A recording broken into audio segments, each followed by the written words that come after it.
남편은 지인 소개로 만났습니다. 솔직히 소개팅이라는 게 기대를 낮추고 나가는 편인데 그날은 이상하게 시작부터 분위기가 달랐어요. 첫인상부터 남편이 꽤 마음에 들었습니다. 대화가 뚝뚝 끊기지 않았고 웃는 포인트도 비슷했어요. 무엇보다 우리는 서로가 서로의 이상형에 가까웠습니다. 그래서 소개 첫날부터 연락이 끊기지 않았고 다음 약속이 자연스럽게 잡혔습니다. 사람을 만나면서 끌린다는 말이 그냥 기분 탓이 아니라 진짜 몸으로 느껴질 때가 있잖아요. 그때가 딱 그랬습니다. 외모만이 아니라 말투, 배려, 가치관까지 서로가 서로의 이상형에 꽤 가까웠습니다. 그렇게 우리는 자연스럽게 연인 사이로 발전했어요. 연애는 빠르게 안정됐습니다. 크게 싸울 일도 없었고 일상이 편해서 우리 사이가 더 깊어졌어요. 같이 밥 먹고 주말에 장 보고 피곤한 날엔 그냥 옆에 누워있는 것만으로도 좋았습니다. 저는 연애를 하면서도 자연스럽게 결혼을 생각했습니다. 남편과 함께 있으면 계속해서 미래가 그려졌거든요. 그렇게 예쁘게 만나다가 연애 1년 반 정도 되었을 때 어느 날 남편이 제게 프로포즈했습니다. 거창한 연출보다도 진심이 먼저 느껴지는 프로포즈였어요. 저는 사실 그때 이미 마음이 거의 정해져 있었습니다. 연애하는 내내 결혼을 염두에 두고 만났기 때문에 거절할 이유가 없었습니다. 그래서 저는 허락했고 우리는 결혼했습니다. 결혼 후 생활도 초반엔 꽤 괜찮았습니다. 시댁과도 원만한 사이를 유지했어요. 물론 처음엔 어색함이 있었지만 큰 갈등 없이 잘 지나갔습니다. 시댁 행사도 무리하지 않는 선에서 챙겼고 남편도 중간에서 분위기를 조율해주는 편이었습니다. 그래서 저는 결혼 생활도 이렇게만 가면 괜찮겠다고 생각했어요. 그렇게 잘 지내다가 2년이 흘렀습니다. 어느 날 남편이 이러더군요. 내년에 아버지 칠순이 있으니 미리 준비하는 게 좋겠다고요. 아무래도 잔치고 크게 벌이는 거라 장소도 빨리 잡아야 하니 1년 전에 적당한 곳으로 예약을 해두자고 했고 저는 고개를 끄덕였어요. 미리미리 생각하고 가족을 챙기는 모습이 참 믿음직하게 느껴졌습니다. 남편이 나서서 큰 행사를 미리 준비하는 게 책임감 있어 보였고 우리 남편이 이런 건 확실히 챙긴다고 생각했어요. 그래서 저는 그거 좋은 생각이라며 동의했습니다. 이때는 몰랐죠. 그 1년 전 이야기 나중에 제 눈앞에서 가장 기가 막힌 장면을 펼쳐 보일 무대가 될 줄은요. 남편 말대로 저희는 시부 칠순잔치를 1년 전부터 준비하기로 했습니다. 그때 남편은 유난히 진지했어요. 칠순은 인생에 한 번뿐인 행사니까 제대로 준비하자고 했습니다. 특히 시댁은 체면을 중요하게 여기는 편이었고 친척들도 많이 모이는 집안이라 더더욱 그럴 수 있겠다 싶었습니다. 남편은 장소 선정부터 적극적이었습니다. 처음엔 적당한 곳으로 하자더니 알아볼수록 기준이 올라가더라고요. 룸이 넓고 주차가 편하고 음식 퀄리티가 괜찮고 사진 찍기에도 깔끔한 곳. 말만 들어도 괜찮네 싶은 대로 찾아다녔습니다. 그리고 결국 남편이 고른 곳은 솔직히 말하면 제 예상보다 제법 비싼 곳이었어요. 가격을 듣는 순간 저는 잠깐 멈칫했습니다. 칠순이 중요한 건 알지만 우리가 무리하면서까지 해야 하나? 저는 현실적인 계산이 먼저 되는 사람이거든요. 행사 한 번에 돈을 크게 쓰는 건 부담스럽기도 했고요. 그래서 조심스럽게 말했어요. 조금 더 합리적인 곳이 없냐고. 너무 과한 거 아니냐고요. 그랬더니 남편이 이렇게 답했습니다. 에이, 이 정도는 해야지. 가격은 조금 있지만 아버지가 좋아하실 거야. 사람들 많이 초대할 건데 이 정도는 돼야 아버지가 기가 살지. 남편은 한 번뿐인 칠순인데 좋은 데서 해드리면 부모님도 기분 좋으실 거고 친척들 앞에서도 체면에 서지 않겠냐고. 무엇보다 아버지가 평생 기억할 날이 될 거라고 이야기했습니다. 시댁에 매번 큰돈이 나가면 어렵겠지만 남편 말대로 다른 것도 아니고 칠순인데 이 정도는 해드리는 게 맞나 싶었고 시부를 생각하는 남편이 효자처럼 보였습니다. 부모님을 챙기려는 남편의 마음을 굳이 꺾고 싶지 않았어요. 또 남편이 알아서 할인받을 수 있는 것들을 이것저것 찾아보다가 미리 예약해두면 할인받을 수 있는 게 많다고 해서 남편의 말에 따라 저희는 그곳으로 계약을 진행했습니다. 아직 시간도 많으니까 카드로 결제하고 매달 얼마씩 천천히 할부로 갚으면 괜찮을 것 같았어요. 한 번에 큰돈이 나가는 게 아니라 몇 달에 걸쳐 나눠낼 수 있으니 부담이 덜하기도 하고요. 그렇게 결국 남편은 자기 카드로 칠순잔치홀을 예약했습니다. 예약금도 결제하고 날짜도 확정했어요. 시부의 칠순 행사를 남편과 차근차근 잘 준비하고 있다는 느낌이 들었습니다. 남편은 결제하고 난 뒤 무척이나 뿌듯한 표정을 지었어요. 이후로도 저는 시댁 식구들과 큰 문제 없이 지냈습니다. 시부모님도 저를 잘 대해주셨고 시누이나 친척들도 무난했습니다. 당연히 완벽하게 편한 건 아니었지만 시집살이 같은 분위기는 아니었어요. 저는 적당히 예의 지키고 행사가 있으면 챙기고 무리하지 않는 선에서 원만하게 지내면 된다고 생각했습니다. 남편과의 결혼 생활도 그때까진 괜찮았습니다. 서로 크게 싸울 일도 없었고 남편도 집에서는 무난했습니다. 그렇게 시간이 흐르면서 차곡차곡 남편과 시댁에 대한 신뢰가 쌓여갔고 그 신뢰가 저를 더 편하게 만들었어요. 그 시기 저는 임신 중이었습니다. 아이를 가졌다는 사실이 저를 더 단단하게 만들었고 동시에 더 따뜻하게 만들었습니다. 새로운 가족이 생긴다는 게 설레기도 하면서 좋은 부모가 될 수 있을까 두렵기도 했지만 기대가 더 컸어요. 특히 남편이 제 배에 손을 얹고 내년 칠순 때는 손주와 함께 축하해드릴 수 있겠다라고 말할 때면 저는 그 말이 참 예쁘게 들렸습니다. 남편의 미소를 따라서 웃었어요. 내년이면 아이가 태어날 거고 그럼 시부 칠순잔치에 손주를 안겨드리며 칠순 축하한다고 말하는 그림이 저절로 떠올랐습니다. 그 장면은 저에게 꽤나 평범하지만 그래서 더 소중한 미래였어요.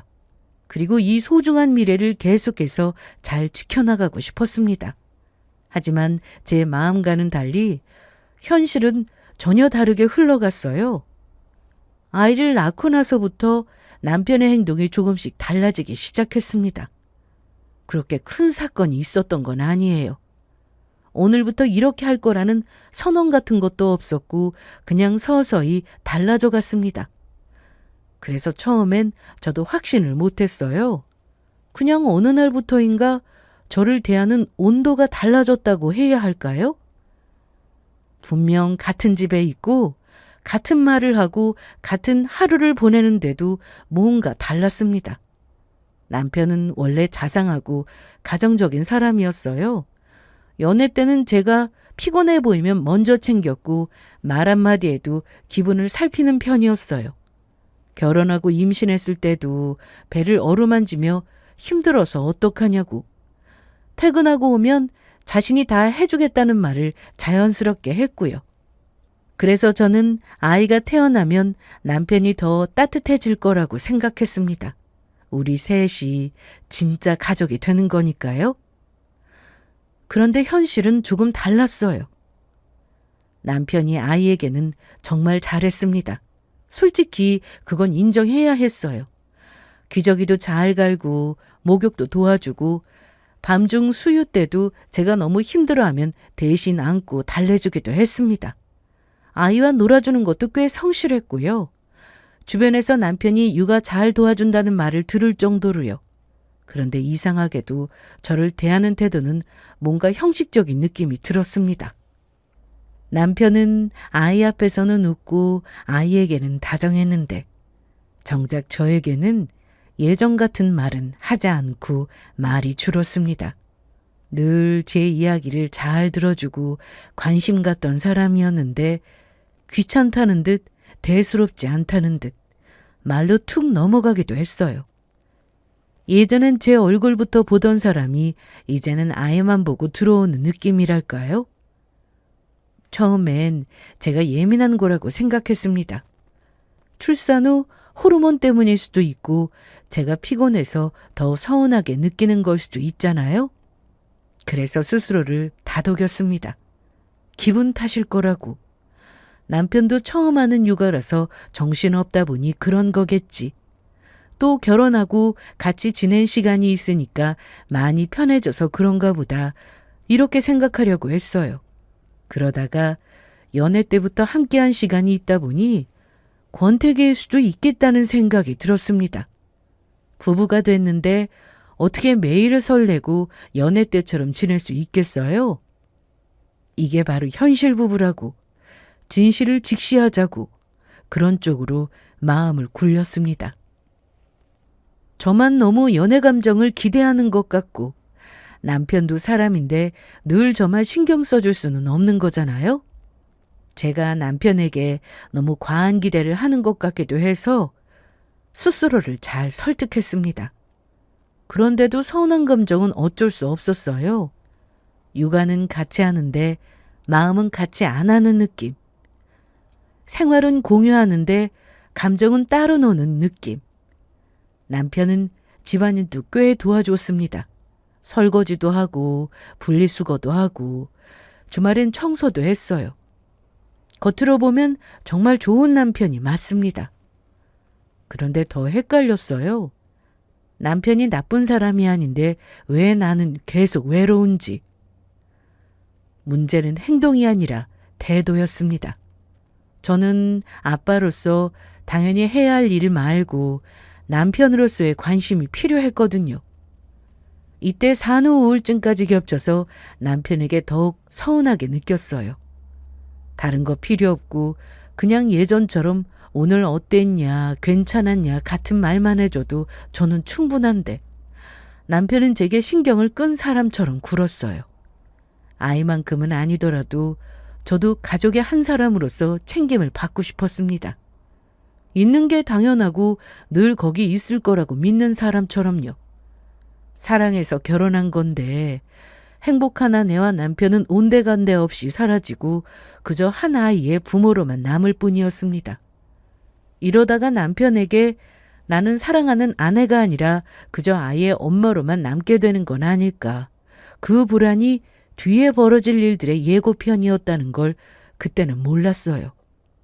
남편이 예전처럼 저를 챙겨주지 않는다는 걸 느끼면서 저는 정말 많이 고민했습니다. 이런 내 마음을 남편에게 이야기해볼까 싶기도 했는데 그게 선뜻 입이 안 떨어졌어요. 남편이 이런 제 마음을 이해 못할 수도 있고 괜히 사이가 더 멀어질 것 같았습니다. 그래서 참고 혼자 생각한 날이 많았어요. 서운해서 마음이 꽉 막히는 날도 있었고 내가 뭘 잘못했나 자책한 날도 있었는데 한편으로는 이런 생각도 들었습니다. 그래도 아이한테는 잘하잖아. 육아도 도와주고 집안일도 잘하고 결혼하면 다들 이렇게 사는 거겠지. 어쩌면 제가 너무 많은 걸 바랐던 건 아닐까 싶기도 했습니다. 연애처럼 설레는 말과 행동을 계속 기대하는 건 현실적으로 무리일 수도 있으니까요. 그래서 저는 마음을 조금 낮추기로 했습니다. 남편이 아빠로서 최선을 다하는 모습을 보며 그 부분에 만족하기로요. 서운함을 완전히 없앨 수는 없었지만 받아들이고 넘기려고 했습니다. 그런데 문제는 남편이 아니었습니다. 그 다음 저를 힘들게 한 건 바로 시댁이었습니다.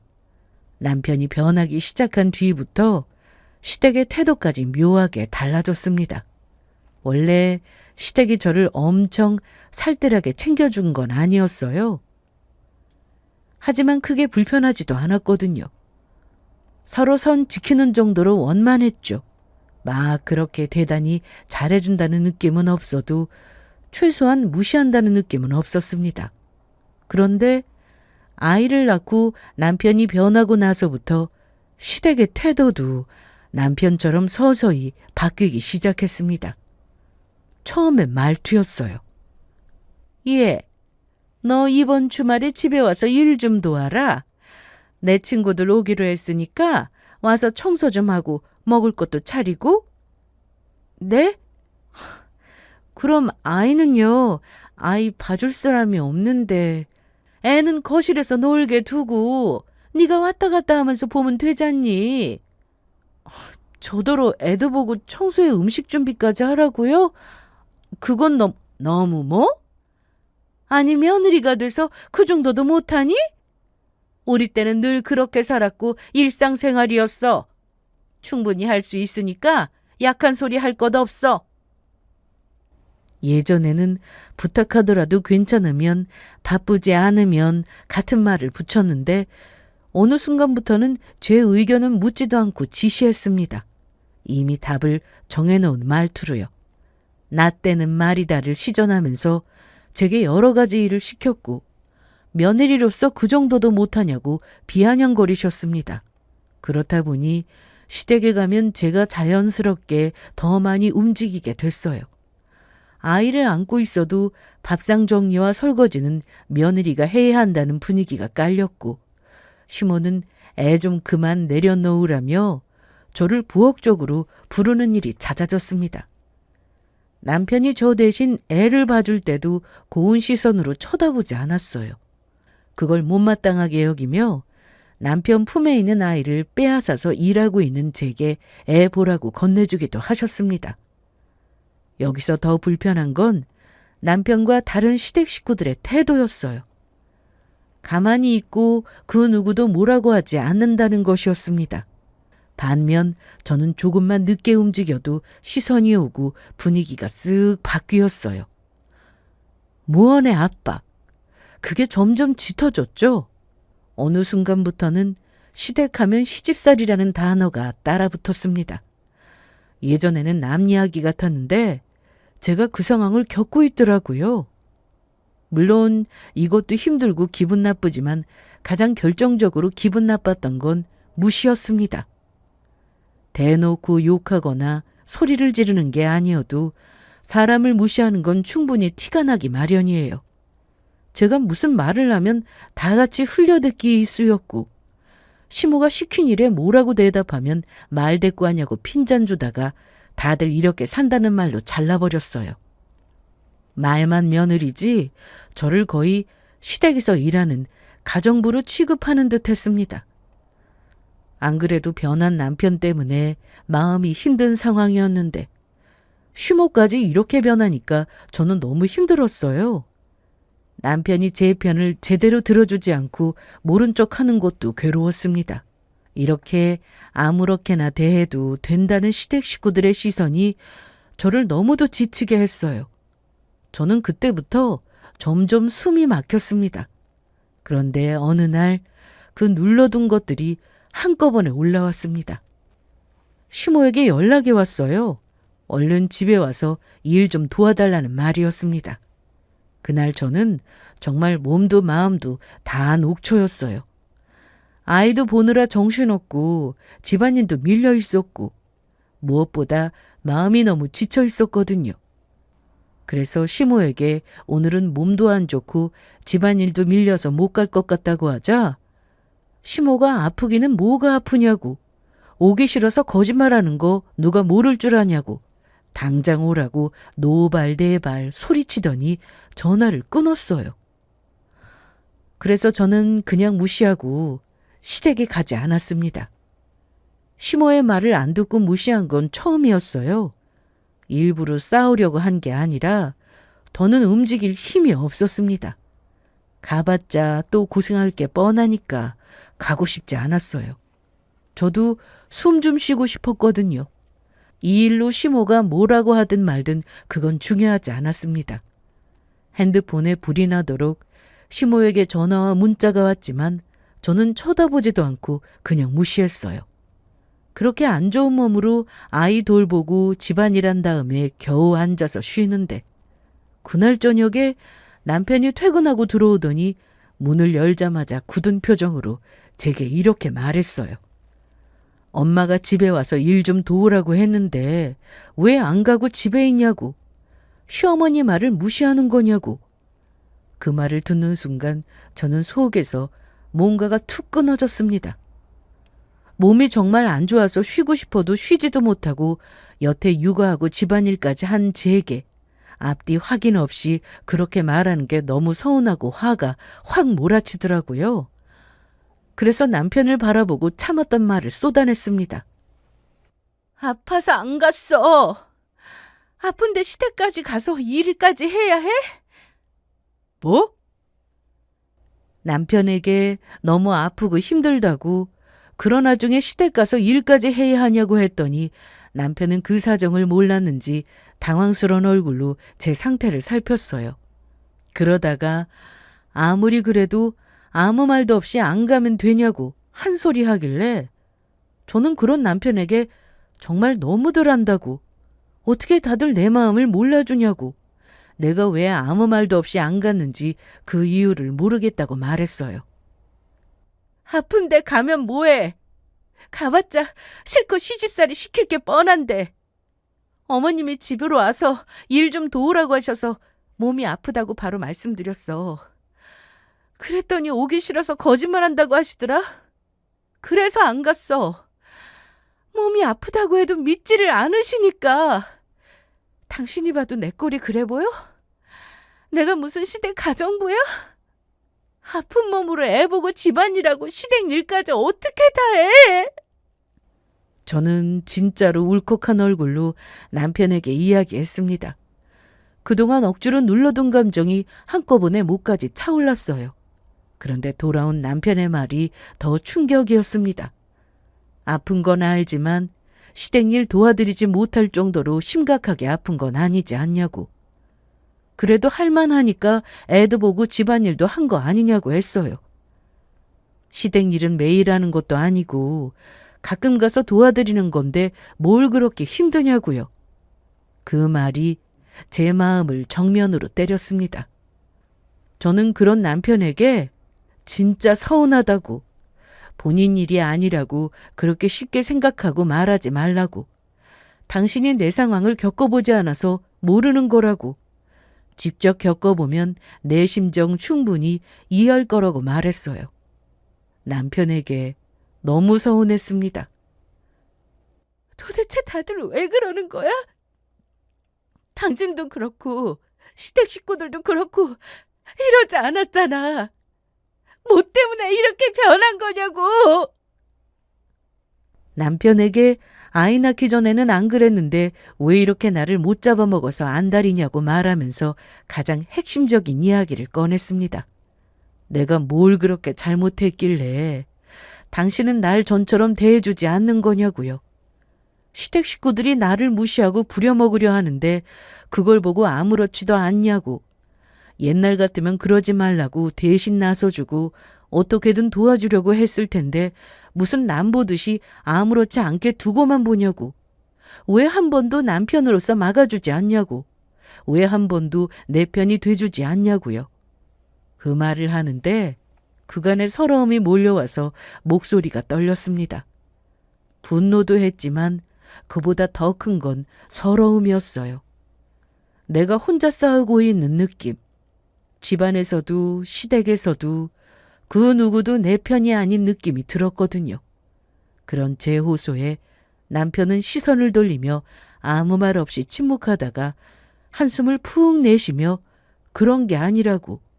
우리 집 식구들이 저를 부려먹으려 하는 게 아니라고. 왜 그렇게 생각하냐고 했고 그 말투에는 네가 예민하게 받아들이는 거라는 뜻이 깔려 있었습니다. 저는 그 순간 남편의 말과 태도에 더 화가 났습니다. 내가 겪는 걸 내가 말하는데 그걸 그저 저의 예민함으로 치부하려는 게 서운함을 넘어서 화가 났어요. 안 그래도 그간의 일과 감정이 쌓여 있는데 저렇게 말하니까 마음이 더 안 좋더라고요. 그런데도 남편은 그런 제 마음은 몰라라 하고 목소리를 올렸습니다. 그냥 눈 한번 딱 감고 도와드리면 되는데 일을 이렇게 크게 만들 일 있어? 도와달라는 말도 가족이니까 할 수 있는 거야. 당신은 왜 우리 가족을 나쁘게 생각해? 장모님이 도와달라고 해도 그럴 거야? 아니잖아. 그래서 내가 지금 우리 부모님하고 시부모님을 차별한다는 소리야? 당신 말 똑바로 해. 내가 여태 단 한 번이라도 어머님 말씀 어긴 적 있어? 거기다 우리 엄마는 내가 아프다고 하면 걱정해주고 챙겨주셔. 어머님처럼 거짓말이라고 생각하지 않으신다고. 어머님은 말이라도 어디가 아프냐, 많이 아프냐, 괜찮냐고 물어봐 주지 않으셨어. 그게 가족이니? 남도 그렇게는 안 해. 남편과 말이 오가며 집안 공기가 점점 거칠어졌습니다. 아이도 그 분위기를 느꼈는지 칭얼대기 시작했고 저는 그 소리까지 더해져서 눈물이 터질 것 같았습니다. 그날 우리는 결국 제대로 말다툼했어요. 그리고 저는 그 싸움이 끝난 뒤에 확실히 알았습니다. 남편은 제 편이 아니라는 것을요. 제가 아무리 힘들다고 말해도 저를 이해하려는 태도를 보이지 않았습니다. 한순간만 그러는 게 아니라 앞으로도 그런 모습은 없을 듯 했어요. 그 깨달음이 이혼의 첫걸음으로 내딛게 되었습니다. 남편과 크게 싸운 뒤로 우리 집은 정적이 많아졌습니다. 소리를 안 내는 정적이 아니라 서로를 비켜가며 사는 정적이요. 같은 집에 있는데도 서로의 하루를 모르고 같은 식탁에 앉아도 눈이 마주치지 않은 그런 정적입니다. 대화는 딱 필요한 것만 했습니다. 아이 밥은 먹였는지, 기저귀는 몇 개 남았는지, 예방접종 예약은 언제인지, 아이와 관련된 이야기 말고 그 외에는 굳이 말을 섞지 않았어요. 저도 더 이상 말을 꺼내고 싶은 마음이 없었습니다. 남편에게 마음을 털어놓고 이해할 수 있다는 기대가 이미 바닥났거든요. 솔직히 말하면 저는 마음의 문을 닫아버렸습니다. 서운함을 말해도 예민한 것으로 돌려버리고 힘들다고 말해도 참고 해야 한다는 말을 쉽게 하는 사람에게 더 이상 기대를 걸고 싶지 않았어요. 내가 기대할수록 내가 더 초라해지고 내가 설명할수록 내가 더 이상한 사람이 되는 느낌이었으니까요. 그렇게 냉랭한 시간이 이어지던 중 달력이 눈에 들어오기 시작했습니다. 15회 칠순잔치. 그 행사는 1년 전부터 예약해둔 일이었습니다. 이미 날짜도 정해졌고 식당도 확정되어 있었고 친척들에게도 대략적인 공지가 들어간 상태였어요. 메뉴도 거의 확정돼 있었고요. 할 일은 다 해놨다고 생각할 정도로 준비가 끝나 있는 행사였기 때문에 굳이 말은 안 해도 되지만 그래도 마음이 껄끄럽더라도 혹시 모를 변수가 있을 수도 있으니까 깔끔하게 확인하고 넘어가는 게 좋을 것 같았습니다. 그래도 남편에게 시부 칠순잔치 때 더 준비할 건 없는지 물었어요. 그러자 남편이 안 그래도 그 일에 관해서 이야기할 게 있다고 하면서 갑자기 칠순잔치를 취소할 거라고 하더군요. 저는 그 말에 깜짝 놀라서 갑자기 왜 그러냐고 물었습니다. 그게 갑자기 고모 몸 상태가 많이 안 좋아지셔서 아무래도 취소해야 할 것 같아. 고모가 그렇게 아픈데 우리끼리 칠순잔치 하면서 웃고 떠드는 건 아닌 것 같아서. 남편의 말에 저는 왜 취소하는지 충분히 이해됐습니다. 남편에게 고모님은 정말 중요한 분이었거든요. 남편이 고모님 얘기를 할 때마다 그 관계가 얼마나 깊은지 저는 꽤 오래전부터 알고 있었습니다. 남편에게 고모님은 그냥 친척이 아니었습니다. 남편이 말하길 시모가 남편을 낳고 한동안 전업주부로 지내다가 시누이를 낳고 난 뒤 일을 시작하게 됐다고 했습니다. 그때 집안이 급격히 바빠졌고 아이들을 돌볼 사람이 필요했는데 그때 고모님이 와서 남편과 시누이를 정말 많이 봐주셨다고 했어요. 어릴 때 남편의 기억 속에는 시부모보다 고모님의 손길이 더 많았다고 했습니다. 그래서 남편은 어릴 때부터 고모님은 자신을 키워준 사람처럼 여겼고 제2의 엄마라는 표현이 과장이 아니었습니다. 남편이 고모님 이야기만 하면 목소리가 부드러워지고 눈빛이 달라지는 걸 저도 여러 번 봤으니까요. 그래서 고모님이 위중하다는 말을 듣자 저도 마음이 흔들렸습니다. 솔직히 그 상황에서 그래도 칠순잔치는 해야지라고 말할 수 없었어요. 저도 사람이고 위독이라는 단어 앞에서는 마음이 약해질 수밖에 없잖아요. 하지만 현실적인 부분이 걱정됐습니다. 아버님이 서운해하시지는 않겠지? 예약도 1년 전에 해놓은 거라 취소 안 될 텐데. 괜찮겠어? 어쩔 수 없지. 고모 상태가 안 좋은 마당에 칠순잔치가 중요하지 않지. 아버지도 이해하실 거야. 나중에 따로 챙겨드리면 되는 거니까 괜찮아. 남편은 단호하게 괜찮다고 했고 모두 다 이해할 거라고 했습니다. 순간 아버님이 서운해하시면 어쩌나 걱정했지만 남편의 말이 맞는 말이었습니다. 아버님도 충분히 이해하실 거라 여겼어요.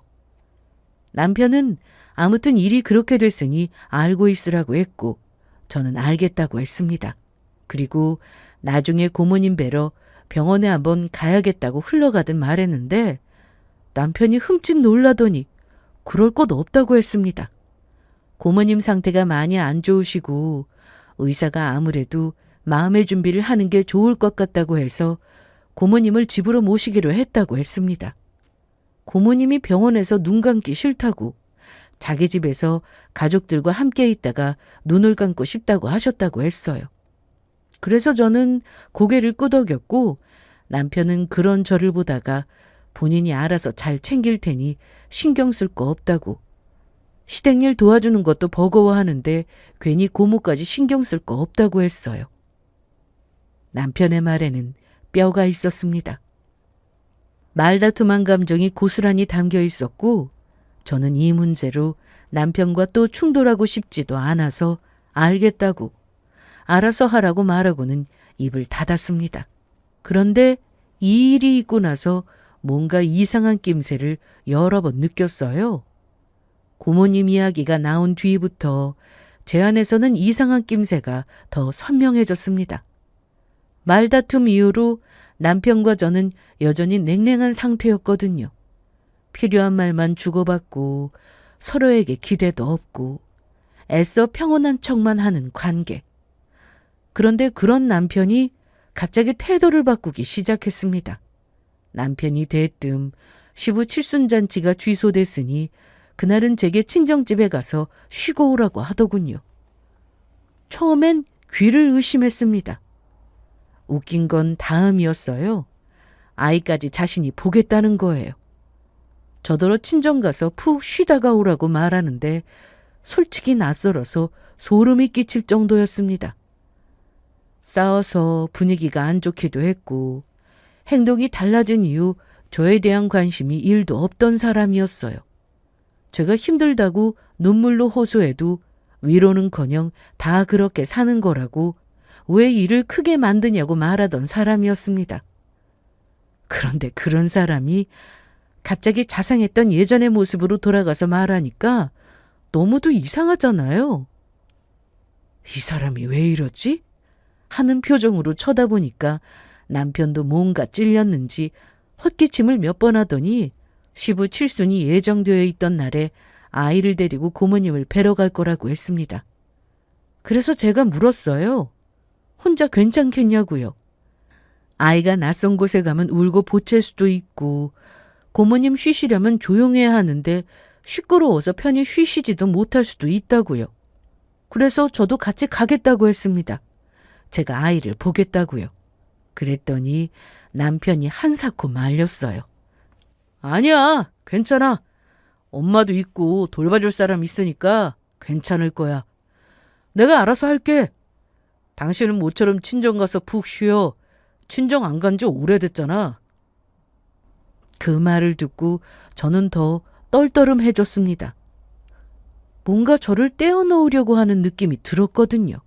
그리고 남편은 갑자기 배려라는 포장을 덧붙였습니다. 그동안 육아하랴 살림하랴 제대로 쉬지도 못하고 많이 힘들지 않았겠냐고요. 이참에 장모님이 해주시는 밥 먹고 푹 쉬라고 오라고 했습니다. 말만 들으면 감동해야 할 말인데 저는 전혀 감동이 안 됐습니다. 오히려 머릿속에 질문만 더 늘어갔어요. 갑자기 왜 저러지?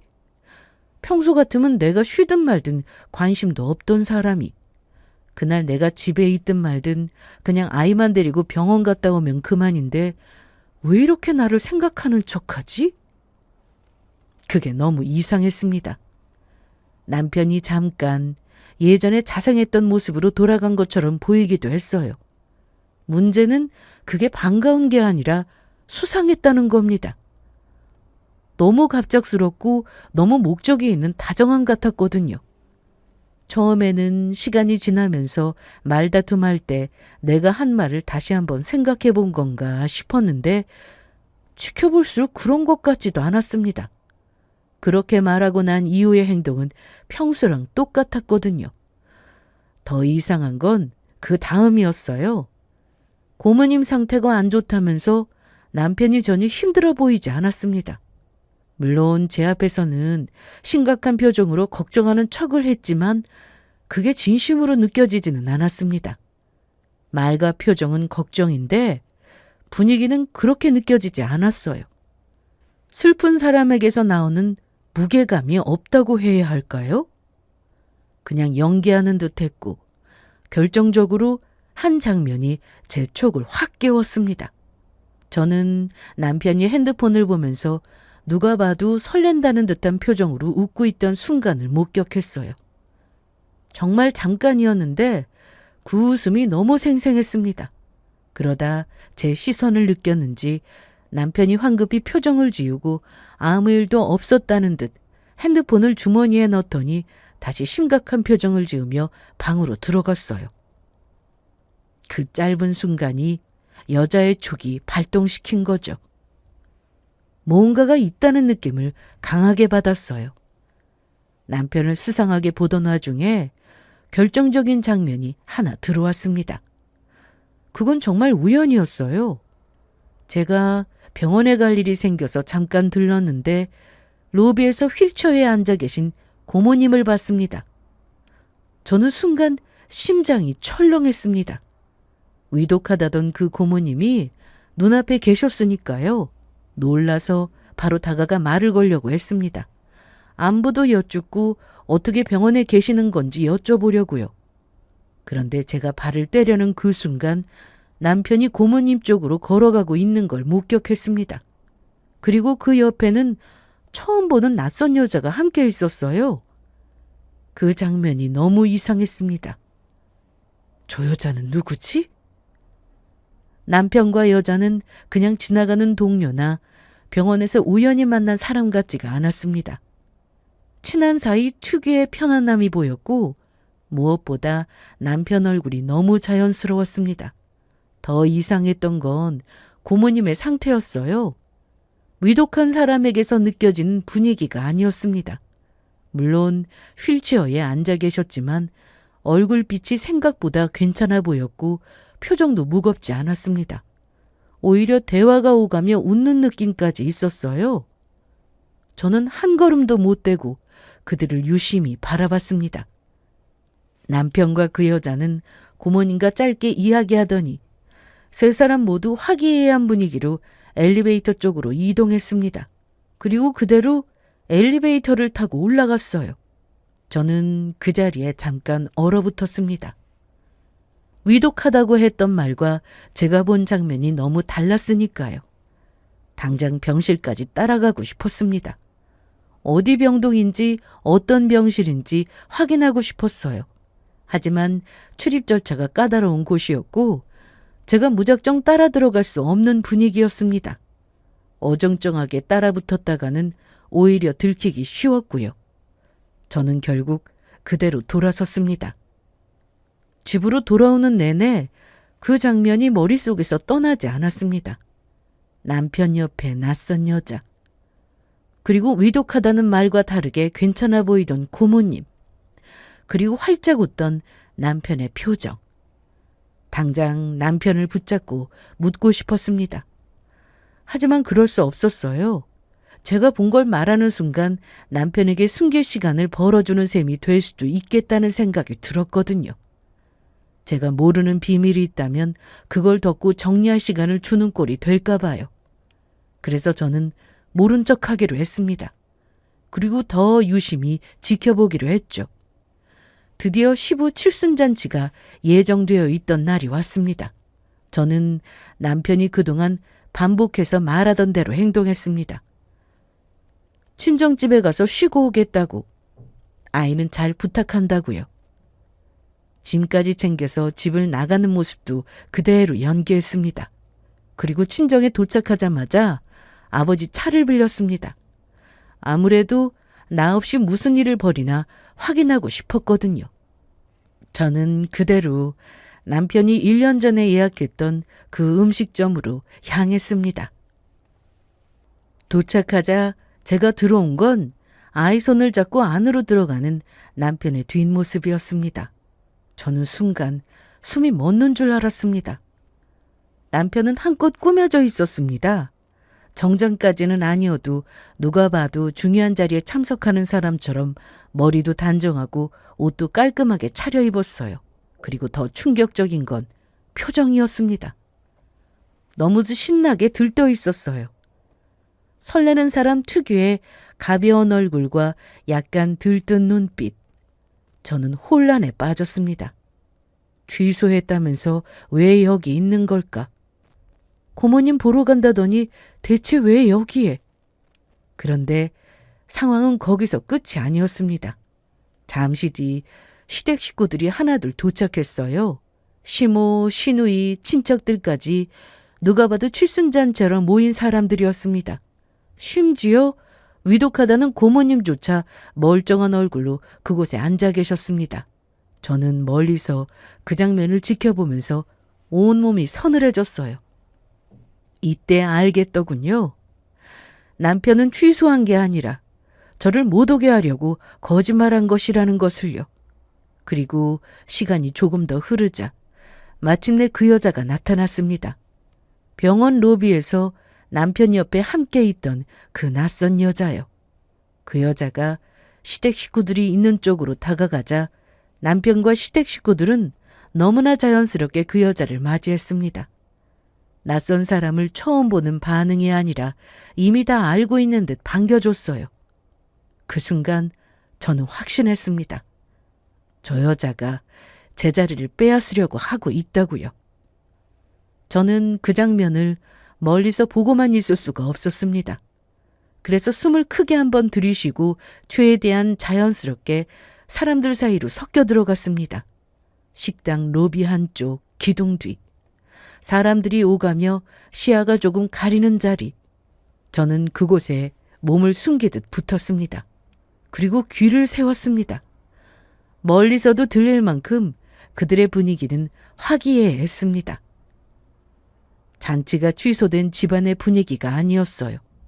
누가 봐도 제대로 잔치를 벌이는 사람들처럼 웃고 떠들고 있었습니다. 그리고 제가 들은 말은 제 상상을 훨씬 뛰어넘었어요. 재미있게 이야기하던 중 고모님이 제 이름을 말하면서 티나지 않게 말 잘하고 왔냐고 남편에게 물었고, 남편은 걱정하지 마시라고 눈치 못 채게 아예 친정집으로 보내버렸다고 했어요. 그러자 고모님이 잠깐 망설이듯 말씀하셨습니다. 아유, 그래도 아직 이혼도 안 했는데 이렇게 해도 되는지 모르겠네. 기분 좋은 날 그런 말을 뭐하러 해요? 어차피 이혼할 건데. 고모님의 말을 듣고 돌아온 시모의 대답은 충격적이었습니다. 아주 담담하게, 마치 일정 하나 조율하듯 곧 이혼할 거라고 말했어요. 안 그래도 지쳐서 나가 떨어지도록 계속 괴롭히고 있으니까 곧 먼저 이혼하자고 할 거라고요. 저는 숨을 못 쉬었습니다. 이게 지금 내 이야기라고요? 그래서 갑자기 행동이 달라지고 시집살이 시키려고 난리친 거였나? 라는 생각이 들면서 더 구체적으로 말하는 시모의 말에 집중했어요. 시모는 혹시라도 제가 시댁 탓하면서 이혼하자고 하면 위자료 줘야 하고 여러모로 피곤하니까 좋게 합의 이혼으로 끌고 가려고 조절 중이라고 했습니다. 그래서 시간이 조금 걸린 것뿐이지 조금만 더 기다리면 제가 나가 떨어질 거라고요. 그 말을 듣는 순간 저는 진짜로 몸이 굳었습니다. 제가 지금 참고 견딘 게 그들이 의도한 과정이었다는 뜻이었으니까요. 저를 지치게 만들고 제가 먼저 포기하게 만들고 그래서 조용히 나가 떨어지게 만들어 깔끔하게 정리하려 했다는 거잖아요. 그들에게 저는 치워야 하는 존재였고 정리해야 하는 문제였습니다. 그리고 그들은 아무렇지 않게 그 여자에게 며느리라는 호칭을 썼어요. 제 역할을 그 여자가 다 하고 있더라고요. 상간녀 주제에 자연스럽게 며느리 행세하면서 웃었고 시댁 식구들도 자연스럽게 받아들였습니다. 마치 원래부터 그 여자가 며느리였던 것처럼요. 저는 더 있을 수가 없었습니다. 엄청난 충격에 정신이 몽롱했어요. 그래서 이를 악물고 몰래 사진을 찍은 다음 그 자리를 빠져나왔습니다. 차에 타고 문을 닫자마자 숨이 터지듯 나왔습니다. 집으로 가는 내내 반 정신 놓은 사람처럼 울다가 웃었어요. 너무 황당해서, 너무 어이가 없어서, 그리고 무엇보다 너무 비참해서요. 집에 도착해서도 저는 한동안 차에서 내리지 못했습니다. 핸들을 붙잡고 실성한 사람처럼 울다가 이를 갈며 결심했습니다. 좋게 합의 이혼? 웃기지 말라고. 내가 지쳐서 나가 떨어지는 게 아니라 내가 원하는 방식으로 너희를 떨쳐낼 거라고. 저는 그날 복수를 다짐했습니다. 그날 식당에서 들었던 말들은 제 속을 까맣게 태워버렸습니다. 하지만 저는 아무 일 없는 사람처럼 행동했어요. 복수할 때 하더라도 제대로 된 증거를 먼저 챙기는 게 중요했으니까요. 그리고 뒤에서는 조용히 움직였습니다. 남편이 잠든 틈을 타 휴대전화를 확인했고 그 안에 있는 외도 증거 사진과 주고받은 메시지를 캡처했어요. 결정적으로는 사람까지 붙였습니다. 며칠이 지나자 사진이 들어오기 시작했습니다. 남편이 그 여자와 함께 있는 모습들의 사진이요. 그렇게 저는 계속해서 증거를 모아갔습니다. 그리고 이혼도 준비했죠. 그러다가 어느덧 명절이 다가왔고 명절을 며칠 앞둔 시점에 시모에게 전화가 왔습니다. 그리고는 제게 명절날 시댁에 안 와도 된다고 친정집에 가서 쉬라고 하더군요. 저더러 친정집에 가서 쉬라고요? 왜요? 그동안 많이 힘들었잖니. 내가 그걸 모르는 것도 아니고 너한테 이래저래 미안해서 그렇지. 평소 같으면 빨리 와서 준비하라고 난리쳤을 텐데 이때는 너무도 친절한 목소리로 이야기했습니다. 그동안 많이 힘들었을 테니 시댁에 올 것 없고 아들하고 아이만 보내라고 저는 친정에 가서 푹 쉬라고 했습니다. 저번에 제가 몸이 아프다고 했던 걸 떠올리며 그때는 뭐라고 한 게 미안해서 하는 말이라고도 했어요. 그러면서 올 것 없다고 마치 선심 쓰듯이요. 그 말을 듣는 순간 저는 속으로 딱 한 가지 떠올랐습니다. 또 나 빼고 그 여자랑 같이 명절 보내려는 거네. 하지만 저는 아무렇지 않게 웃었습니다. 정말 감사한 며느리처럼 알겠다고, 그렇게 하겠다고요. 그들은 제가 또 속아 넘어가는 줄 알았겠죠. 명절날 저는 친정에 가는 척하며 짐을 챙겨 나갔습니다. 그리고 시간이 흐른 뒤 정확히 시댁 식구들이 모여 식사 시간에 맞춰서 시댁집 문 앞에 섰어요. 가방 안에는 제가 모아온 증거 자료와 이혼장이 들어 있었습니다. 그리고 한 손에는 휴대전화, 카메라를 켰죠. 숨을 한번 크게 들이쉬고 문고리를 잡았습니다. 문을 열고 들어가는 순간 집안에서 음식 냄새와 웃음소리가 동시에 밀려왔습니다. 정말로 화기애애하더군요. 잔치라도 벌어진 것처럼요. 저는 들어가자마자 말도 하지 않고 휴대폰 카메라로 거실을 향해 찰칵찰칵 찍기 시작했습니다. 거실 한가운데 앉아 식사 중인 시댁 식구들, 그리고 그 가운데 너무도 자연스럽게 며느리처럼 자리하고 있는 그 여자. 그 여자는 며느리 행세를 하며 남편 옆에 앉아 있었습니다. 남편은 아이를 옆에 앉혀놓고 그 여자와 같이 웃고 있었고요. 제가 들어와서 사진을 찍자 거실 전체가 얼어붙었습니다. 갑작스런 제 등장에 모든 시댁 식구가 놀란 눈으로 저를 쳐다봤어요. 제가 휴대전화 카메라로 거실을 찍고 있자 남편이 얼빠진 목소리로 입을 열었습니다. 여길 어떻게 왔냐고요? 저는 너무도 천연덕스럽게 되물었습니다. 왜? 며느리가 시댁 오는 게 이상해? 이렇게 말하고는 고개를 돌려 남편 옆에 앉아있던 그 여자를 똑바로 바라봤습니다. 저는 그 여자를 향해 웃었어요. 그리고 이렇게 말했죠. 본처도 아닌데 이 집안 며느리인 척구는 상간녀가 있다길래 그 면상 좀 보려고 왔다고요. 그리고 휴대전화 화면을 보며 말했어요. 사진이 아주 잘 나왔다고. 상간녀 얼굴도 그 상간녀를 며느리처럼 대하는 인간들 얼굴도 다 같이 아주 적나라하게 잘 나왔다고요.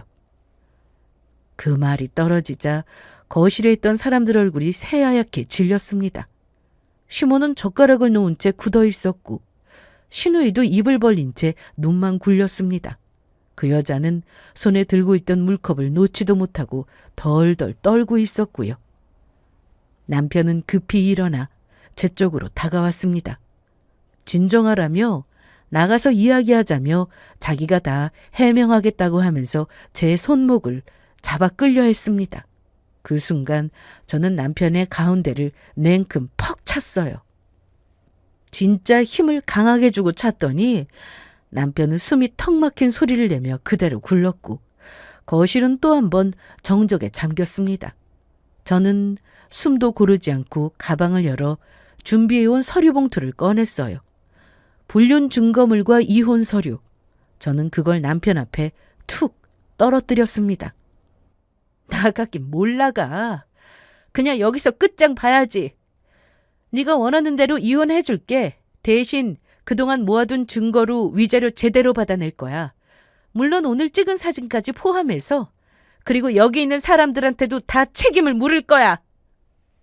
이렇게 말하면서 서슬퍼런 눈으로 시댁 식구들을 보며 어떻게 가족끼리 한통속으로 사람 뒤통수를 치냐고 소리쳤습니다. 그제야 다들 눈치 보기 시작했습니다. 서로를 바라보며 큰일 났다는 표정이 얼굴에 그대로 드러났어요. 저는 남편을 내려다보며 더 크게 말했습니다. 남편이 아이 낳고 나서 변한 이유가 여자 생겨서였냐고. 이 여자랑 재혼하려고 네 식구들이랑 짝짝꿍해서 새며느리 드리려고 일부러 시집살이 시키면서 나를 지치게 만든 거냐고요. 너나 네 식구들이나 다들 단단히 미쳤다고요. 그리고 그 순간 제 눈앞에 차려진 그 화기애애한 밥상이 너무 역겨웠습니다. 저는 그대로 거실에 차려진 밥상을 확 뒤집어 엎었어요. 그릇이 부딪히는 소리, 국물이 쏟아지는 소리, 누군가의 비명. 시모와 시누이가 놀라서 소리를 질렀지만 저는 신경 쓰지 않았습니다. 저는 씩씩거리며 마지막으로 말했습니다. 위자료 제대로 받아내려고 비싼 변호사 선임했으니까 두고 보라고요. 그리고 저는 그대로 시댁을 빠져나왔습니다. 그 이후는 바로 이혼을 진행했어요. 이미 사진과 정황을 충분히 모아둔 상태였고 그날 찍은 현장 사진과 영상까지 더해지면서 저는 위자료를 제법 높게 받을 수 있었습니다. 시댁 식구들에 대해서도 정신적 피해 보상을 요구했고요. 단순히 남편 불륜이 아니라 가족들이 함께 계획적으로 저를 배제하고 심리적으로 압박해왔다는 정황을 정리해서 제출했습니다. 상간녀 소송도 진행했습니다. 그리고 제가 마지막으로 한 번 더 칼을 뽑은 건 그 사실을 상간녀 회사 쪽에도 알린 일이었습니다. 알고 보니 그 상간녀는 남편과 같은 회사 동료였습니다. 직장 내에서 둘이 관계가 돌기 시작했고 수군거림과 손가락질이 커졌습니다. 결국 회사는 명예실추를 이유로 두 사람을 정리했습니다. 그들이 자초한 결과였죠. 남편은 뒤늦게 저를 찾아왔습니다. 자기가 다 잘못했다고, 미쳤었다고, 다시 한 번만 기회를 달라고 매달렸습니다. 하지만 저는 얄짤 없었습니다. 저를 속인 인간을 미쳤다고 용서할 리 없죠. 그렇게 우리는 이혼했고 남편은 그 과정에서 큰 돈을 지급해야 했어요. 저는 이 일을 겪으며 확실히 알았습니다. 사람이 가장 무서운 순간은 거짓말을 하는 순간이 아니라 거짓말을 가족이 함께 정상처럼 만들 때라는 걸요. 다행히 저는 아이와 함께 잘 지내고 있습니다. 불행을 정리하는 과정은 힘들었지만 그보다 더 힘든 건 거짓 속에서 사는 일이었더라고요. 혹시 지금 누군가의 말과 행동이 계속 어긋나서 마음이 불편한 분이 있다면 그 촉을 무시하지 마세요. 그 촉은 당신을 살리려고 울리는 경고등일지도 모릅니다. 저는 그 경고등을 믿었고 그 덕분에 제 삶을 다시 찾았습니다. 그럼 지금까지 저의 긴 사연을 들어주셔서 감사합니다.